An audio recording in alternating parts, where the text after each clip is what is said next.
खुलासा post news में मैं पूजा सिंह हाजिर हूँ सुपरफास्ट खबरों के साथ। दरिंदगी का शिकार हुई एक और बेटी आज जिंदगी की जंग हार गई। हाथरस में हुई इस घटना से समूचा देश तो नहीं हिला, लेकिन मानवता एक बार फिर शर्मसार हुई और इंसानियत तार-तार हो गई। एक हंसती खेलती जिंदगी को कुछ दरिंदों ने अपनी हवस की भेंट चढ़ा दिया। उसके साथ हैवानियत की सारी हदें पार की गईं, जिनको लफ्ज़ों में बयां करना भी मुश्किल है। हाथरस के चंदपा थाना क्षेत्र की रहने वाली दलित युवती के साथ 14 सितंबर को गैंगरेप की घटना हुई थी। घटना तब घटी जब युवती पशुओं का चारा लेने के लिए अपनी मां के साथ खेत पर गई थी।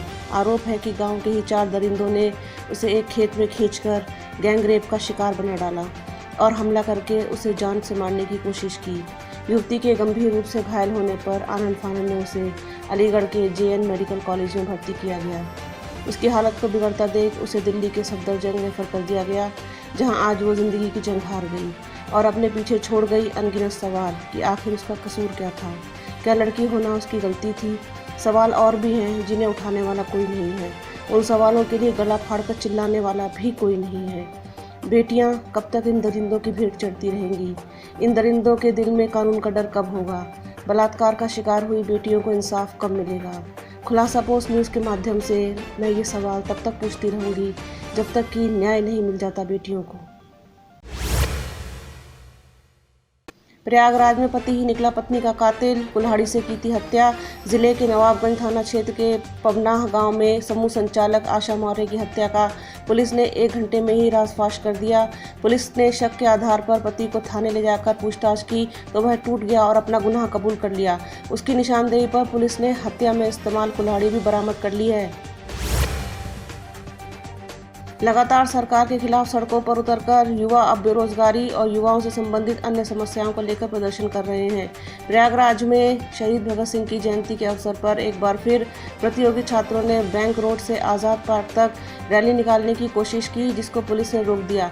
छात्रों की इस रैली में समाजवादी पार्टी के कुछ कार्यकर्ता भी उनका समर्थन करने के लिए पहुंचे थे, जिनकी पुलिस से झड़प हुई और कुछ लोगों को पुलिस ने हिरासत में लिया। ग्रेटर नोएडा के थाना नॉलेज पार्क क्षेत्र में LG चौक और शारदा गोल चक्कर के बीच बदमाशों से पुलिस की मुठभेड़ में एक बदमाश घायल और एक अंधेरे का फायदा उठाकर फरार। कॉम्बिंग जारी, एक बदमाश के पैर में गोली लगी। बदमाश ने अपना नाम सलमान बताया। बीटा 2 थाने से गैंगस्टर में 25,000 रुपये का इनाम घोषित था। बदमाश के पास से चोरी की एक मोटरसाइकिल, तमंचा, कारतूस और लूट के 2 मोबाइल बरामद। लखीमपुर खीरी की पलिया पुलिस का बड़ा कारनामा, दहेज का मुकदमा खत्म कराने को किया अपहरण, चौकी में बंद कर अश्लील व्यवहार के साथ थाने में लगाई पिटाई। लखीमपुर खीरी की पलिया पुलिस का बड़ा कारनामा, दहेज का मुकदमा खत्म कराने को किया अपहरण, चौकी में बंद कर अश्लील व्यवहार के साथ थाने में लगाई पिटाई। जनपद खीरी की पलिया पुलिस पर महिला ने लगाया बड़ा आरोप। मुकदमा खत्म कराने का दबाव बनाने के लिए बहन सहित मायके से अपहरण कर लाया गया पलिया थाने और फिर वहां पीड़ित महिला और उसकी बहन पर मारपीट कर कहर बरसाने के साथ ही अश्लील हरकतों से किया अपमानित। कानपुर के बिघनू में खनन माफियाओं के हौसले बुलंद, खनन माफिया ने समतल खेत को खोदकर तालाब में किया तब्दील। खनन माफिया राहुल यादव ने 1.5 बीघा खेत में 10 फुट अवैध खनन कर बेच डाली मिट्टी। खेत मालिक अनुराग सिंह गुजरात राजकोट में करता था नौकरी। गुजरात से अपने गांव जामू लौटने पर हुई खनन की जानकारी। पीड़ित अनुराग ने थाने में दी तहरीर। बिघनू पुलिस ने नहीं दर्ज किया मुकदमा। बिघनू थाना प्रभारी सत्यप्रकाश पीड़ित पर जबरन बना रहे हैं समझौते का दबाव। कानपुर देहात में महिला ने पति व ससुराल वालों पर लगाया दहेज उत्पीड़न और बेवजह घर से बाहर निकालने का आरोप। लिखित शिकायत के बावजूद आरोपी पति और ससुर के खिलाफ थाना प्रभारी नहीं कर रहे हैं कोई कार्रवाई। गर्भवती महिला को नहीं मिल रहा है न्याय, लगा रही है थाने के चक्कर। न्याय न मिलने पर थाना परिसर में आत्महत्या करने की दी चेतावनी। थाना प्रभारी निरीक्षक को बताया आत्महत्या कर जान देने का जिम्मेदार। कानपुर देहात के मूसानगर कस्बे का है मामला। कानपुर के बिल्हौर में बदहाली के आंसू रो रहा है प्राथमिक स्वास्थ्य केंद्र। प्राथमिक स्वास्थ्य केंद्र में महीनों से नहीं आए हैं डॉक्टर। फार्मासिस्ट के सहारे चल रहा है प्राथमिक स्वास्थ्य केंद्र। कोरोना काल में भी प्राथमिक स्वास्थ्य केंद्रों में लटके ताले, मरीजों को देने वाली दवा हो रही है आग व तालाब के हवाले। कोविड महामारी के बीच संवेदनहीनता की सारी सीमाएं टूटी। उत्तर प्रदेश में उपचुनावों की तारीखों का ऐलान।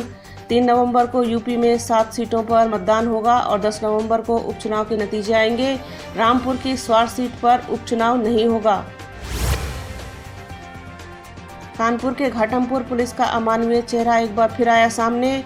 रोड के किनारे बैठे किसान को दरोगा धीरज शर्मा ने पैर से मारी ठोकर। जूतों की ठोकर से रोड किनारे बैठे किसान की पसली टूटी।